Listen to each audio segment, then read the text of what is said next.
In an election year as charged as this one, voters are making their voices heard in lots of ways outside of their vote. One big way they're doing it is where they decide to shop. Our Grant Herms has details now on a new report aimed at getting those political purchasers to think about the future of democracy when they go out to buy. A report card for democracy with troubling grades for the country's biggest companies.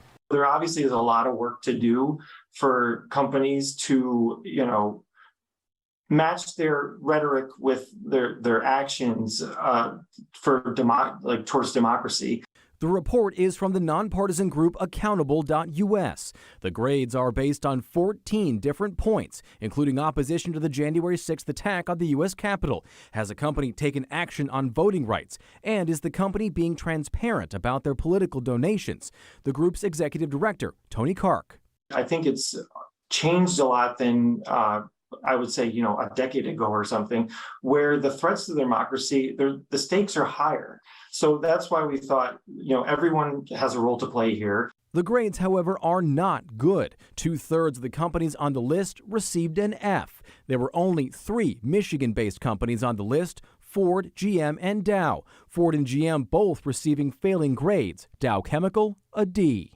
And there were other companies with major footprints in Michigan, like Pfizer, Amazon, and Marathon. All failed. The threat to democracy is a major issue this election season, although it's taken a back seat to issues like abortion and the economy. The grades are also the latest in a trend of voters blending political power and purchasing power. We stopped a few shoppers to see how they felt. It's what I need for my family or myself, and I'll go anywhere that has something. That's what I'll buy. They're completely our issues, no doubt about it. But online, things were clear. We asked WDIV insiders whether they factor in politics when they shop. 90% said yes or sometimes. And the responses were the same, saying things like, "Go woke, stay broke."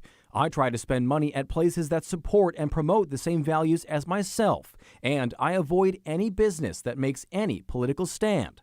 The hope for the scorecard, according to Kark, is that it's used by employees, consumers, or investors to make pro-democracy choices using their list when it comes to where they work, shop, and put their money. We're seeing increasingly now that consumers want to spend money in a company that shares their values. Employees want to work at companies that share their values, and shareholders want to invest in companies that share their values. We did reach out to all of the companies we mentioned in this story, but only got a response from Ford, saying the company makes Election Day a holiday and the employee PAC makes bipartisan contributions on business issues, adding, Ford's position is clear. We believe that equitable access to voting rights for all people is the bedrock of a democratic society. We'll also put up the link to the entire report and the full 14 grading points on clickondetroit.com. Grant Herms, Local 4.